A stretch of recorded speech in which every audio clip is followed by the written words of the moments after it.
ಜನಾರ್ದನ ರೆಡ್ಡಿ ಮನೆಗೆ ಸಮೀಪ ಇರೋ ಖಾಲಿ ಜಾಗದಲ್ಲಿ ನಮ್ಮ ಪಕ್ಷದವರು ಮಹರ್ಷಿ ವಾಲ್ಮೀಕಿಯ ಬ್ಯಾನರ್ ಕಟ್ಟಿದ್ರು.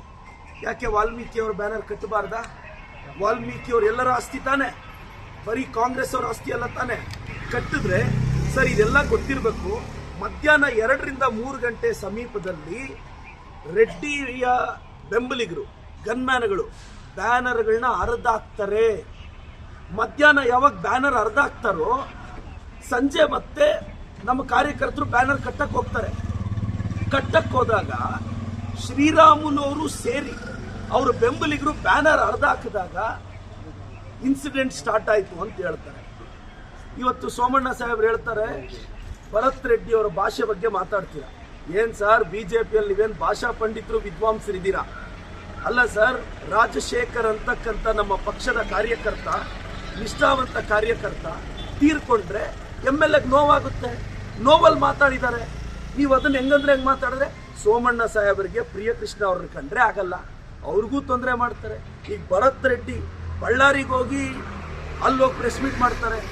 ಸರ್ ನಿಮ್ಗೆ ಗೊತ್ತಿರಬೇಕು, ರಾಜಶೇಖರ್ ಅಂತಕ್ಕಂಥ ನಮ್ಮ ಪಾರ್ಟಿಯ ವ್ಯಕ್ತಿ ಇವತ್ತೇನು ಮೃತಪಟ್ಟಿದ್ದಾನೆ, ಆತ ಹುಸೇನ್ ನಗರದ ನಿವಾಸಿ. ಅವ್ರ ತಂದೆ ಬಿಜೆಪಿಯಲ್ಲಿ ಗುರುತಿಸ್ಕೊಂಡಿದ್ದಾರೆ. ತಂದೆ ಬಿಜೆಪಿಯಲ್ಲಿ ಗುರುತಿಸ್ಕೊಂಡ್ರು, ಪಾಪ ಹುಡುಗ ಪಕ್ಷ ನಿಷ್ಠೆಯಿಂದ ನಮ್ಮ ಪಕ್ಷದಲ್ಲಿದ್ದಾನೆ. ಇವತ್ತೊಂದು ಇನ್ಸಿಡೆಂಟ್ ಆಗಿದೆ. ಬ್ಯಾನರ್ ಕಿತ್ತಾಗಿದ್ಯಾರು, ಗಲಾಟೆಗೆ ಪ್ರೇರಣೆ ಕೊಟ್ಟಿದ್ಯಾರು? ರೆಡ್ಡಿ ಬ್ರದರ್ಸ್, ಶ್ರೀರಾಮುಲು. ಅವ್ರನ್ನ ಸಪೋರ್ಟ್ ಮಾಡಿಕೊಂಡು ಬಿಜೆಪಿ ಅವರೆಲ್ಲ ಹೋಗ್ತಾರೆ, ಏನೋ ಭಾಷಾ ಪಂಡಿತರು ವಿದ್ವಾಂಸರ ತರ.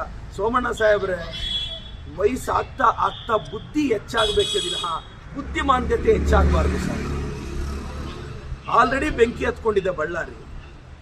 ನೀವು ಸೀನಿಯರ್ ಲೀಡರ್ ಸರ್, ನೀವೇನೋ ಸೀನಿಯರ್, ನಿಮಗೆ ಬುದ್ಧಿ ಹೆಚ್ಚಾಗಿದೆ ಅನ್ಕೊಂಡ್ರೆ ಬುದ್ಧಿಮಾಂದ್ಯತೆ ಹೆಚ್ಚಾಗಿದೆ ಅಂತ ಪ್ರೂವ್ ಮಾಡ್ತೀರಲ್ಲ ಸರ್.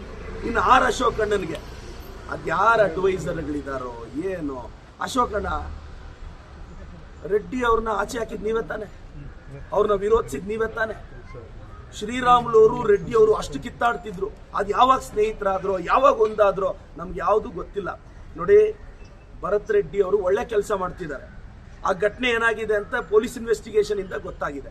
ಸುಮ್ಮನೆ ಭರತ್ ರೆಡ್ಡಿ ಅಂತ ಯೂತ್ಸ್ನ ಬಿಜೆಪಿ ಅವ್ರು ಟಾರ್ಗೆಟ್ ಮಾಡೋದು ಸರಿ ಇಲ್ಲ. ಪಾಪ ವಾರ್ಡ್ಗೂ ಹೋಗಿ ಜನರ ಕಷ್ಟ ಕೇಳ್ತಾ ಇದ್ದಾನೆ ನಮ್ಮ ಬಳ್ಳಾರಿ ಅನ್ನೋ ಕಾರ್ಯಕ್ರಮದಲ್ಲಿ. ಇಲ್ಲಿ ನಮ್ಮ ಪ್ರಿಯಕೃಷ್ಣ ಅವರು ಏರಿಯಾಗ ಹೋಗಿ ಜನರ ಕಷ್ಟ ಕೇಳ್ತಾ ಇದ್ದಾರೆ. ಸೋಮಣ್ಣ ಸಾಹೇಬರು ಕಾಂಗ್ರೆಸ್ ಅಲ್ಲಿರೋ ಯೂತ್ಸ್ನ ಯಂಗ್ಸ್ಟರ್ಸ್ನ ಟಾರ್ಗೆಟ್ ಮಾಡ್ತಿದ್ದಾರೆ. ಇನ್ನು ಆ ಕಡೆ ಛಲವಾದಿ ನಾರಾಯಣ ಸ್ವಾಮಿ ಅವರು.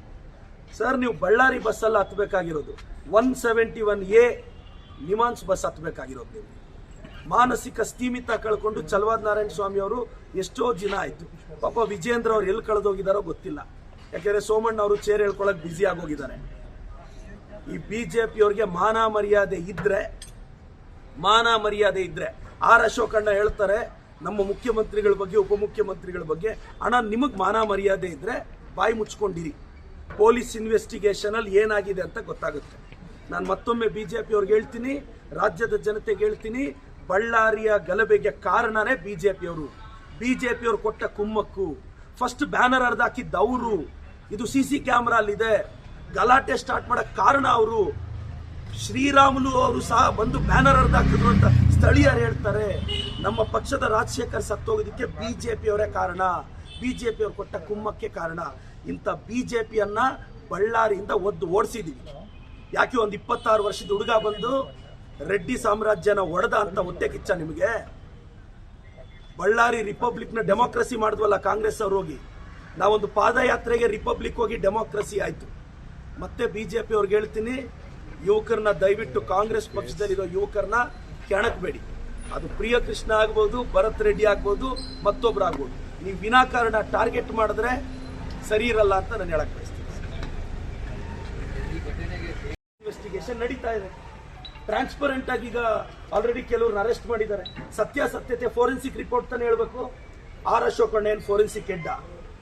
ಛಲವಾದಿ ನಾರಾಯಣ ಸ್ವಾಮಿ ಫೋರೆನ್ಸಿಕ್ ಹೆಡ್ಡ? ಅವ್ರಿಗೆ 4 ಹೆಡ್ ಅಲ್ಲಿ ಬುದ್ಧಿನೇ ಇಲ್ಲ. ಫೋರೆನ್ಸಿಕ್ ರಿಪೋರ್ಟ್ ಹೇಳ್ಬೇಕು ತಾನೆ. ಬುಲೆಟ್ ಯಾರ ಗನ್ನಿಂದ ಬಂತು, ಫೈರ್ ಮಾಡಿದ್ಯಾರು? ಫೋರೆನ್ಸಿಕ್ ರಿಪೋರ್ಟ್ ಬಂದ್ಮೇಲೆ ಗೊತ್ತಾಗುತ್ತೆ. ಸರ್ ನಾವು ನಿಷ್ಪಕ್ಷಪಾತವಾಗಿದೀವಲ್ಲ. ನಮ್ಮ ಭರತ್ ರೆಡ್ಡಿ ಅವರು ಜೊತೆಯಲ್ಲಿ ಓಡಾಡ್ಕೊಳ್ಳೋ ಹುಡುಗ ಸರ್ ನಾನು ಹೇಳೋದು ಗೊತ್ತಿರಬೇಕು. ಪೊಲೀಸ್ ಅವರು ಕೂಡ 5-6 ಸುತ್ತಿನ ಫೈರಿಂಗ್ ನಡೆಸಿದ್ದಾರೆ. ದಯವಿಟ್ಟು ಇದು ಇನ್ಫಾರ್ಮೇಶನ್ ತಗೊಳ್ಳಿ. ಪೊಲೀಸವರು 5-6 ಸುತ್ತಿನ ಫೈರಿಂಗ್ ನಡೆಸ್ತಾರೆ, ಗನ್ಮ್ಯಾನು ನಡೆಸಿದ್ದಾರೆ, ಆದ್ರೆ ಬುಲೆಟ್ ಎಲ್ಲಿಂದ ಬಂತು ಅನ್ನೋದು ಫೋರೆನ್ಸಿಕ್ ಕೇಳಬೇಕು ಮೇಡಮ್. ನಾನು ಹೇಳೋದಿಷ್ಟೇ, ಸತೀಶ್ ರೆಡ್ಡಿ ಅವ್ರ ಮೇಲೆ ಎಷ್ಟು ಮಾರಣಾಂತಿಕ ಹಲ್ಲೆ ಆಗಿದೆ ಅಂದ್ರೆ, ಮಿಡ್ ನೈಟ್ ಅಲ್ಲಿ ಅವ್ರನ್ನ ಏರ್ ಲಿಫ್ಟ್ ಮಾಡಿ ಬೆಂಗಳೂರಿಗೆ ತಗೊಂಡ್ಬರ್ತೀವಿ. ಈ ರೇಂಜ್ಗೆ ಬಿಜೆಪಿ ಅವ್ರು ಹೊಡೆಯೋದು ಕಾಂಗ್ರೆಸ್ ಕಾರ್ಯಕರ್ತರನ್ನ. ಅರೆ, ಒಂದು 2-3 ಕಾರ್ಯಕರ್ತರು ಸಾವಿನ ಬದುಕಿನ ನಡುವೆ ಇದ್ದಾಗ ML ಹೋಗಿ ಒಂದು ಫ್ರಸ್ಟ್ರೇಷನ್ ಅಲ್ಲಿ ಮಾತಾಡಿದ್ರೆ ಅದನ್ನೇ ಇಟ್ಕೊಂಡು ಏನ್ ನಿಮ್ಮ ಯತ್ನಾಳವ್ರೇನ್ ಬಾಯಲ್ಲಿ ಪಾಂಡಿತ್ಯ ಸುರಿಸ್ಬಿಡ್ತಾ ಇದ್ದಾರೆ ಬಿಜೆಪಿ ಅವರು. ಅವನವನ ಮೈಸೂರಿಂದ ಒಬ್ಬ ಸ್ಪೈಕ್ ಗಿರಾಕಿ ಇದ್ದಾನಲ್ಲ, ಅವನೇನು ವಿದ್ವಾಂಸ ಅವನು ಭಾಷೆಯಲ್ಲಿ. ಫಸ್ಟ್ ಆ ಸ್ಪೈಕ್ ಗಿರಾಕಿಗೆ ಹೇಳಿ, ಅವನ ಬಾಯಿಂದ ಭಾಷಾ ಪಾಂಡಿತ್ಯ ಬಂದ್ರೆ, ಆ ಬಿಜಾಪುರದಿಂದ ಒಂದು ಕೋತಿ ಬಂದು ಜೆಸಿಬಿ ಅನ್ನುತ್ತಲ್ಲ, ಇವಾಗ ಬಾಯಿ ಬಿಡಕ್ಕೆ ಹೇಳಿ. ವಿನಾಕಾರಣ ಕೆಣಕ್ತಾ ಇದ್ದೀರಾ ಕಾಂಗ್ರೆಸ್ ಅವ್ರನ್ನ. ಯಾವುದೇ ಕಾರಣಕ್ಕೆ ಬಳ್ಳಾರಿನ ಮತ್ತೆ ರಿಪಬ್ಲಿಕ್ ಮಾಡಕ್ ಬಿಡಲ್ಲ. ನಾವೆಲ್ಲರೂ ಭರತ್ ರೆಡ್ಡಿ ಜೊತೆ, ನಮ್ಮ ಪಕ್ಷದ ಜೊತೆ ಗಟ್ಟಿಯಾಗಿ ನಿಂತಿದ್ದೀವಿ. ನಮ್ಮ ಭರತ್ ರೆಡ್ಡಿದಾಗ್ಲಿ ಕಾಂಗ್ರೆಸ್ ಅವರಾಗಲಿ ತಪ್ಪಿಲ್ಲ ಸರ್. ಇದು ನಮ್ಮ ನಿಲುವು, ನನಗಿರೋ ಪ್ರಾಥಮಿಕ ಮಾಹಿತಿ. Thank you sir.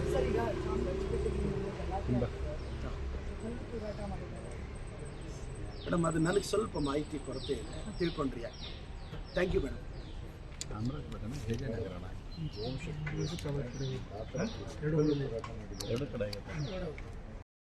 ಕೊಡಕ್ ಬಯಸ್ತೀನಿ. ಬಳ್ಳಾರಿಯ SP ರೋಡ್ ಅಲ್ಲಿ ಮಹರ್ಷಿ ವಾಲ್ಮೀಕಿಯ ವಿಗ್ರಹವಾದ ಇನಾಗ್ರೇಷನ್ 3ನೇ ತಾರೀಕಿತ್ತು. ನಗರದಲ್ಲಿ ಎಲ್ಲ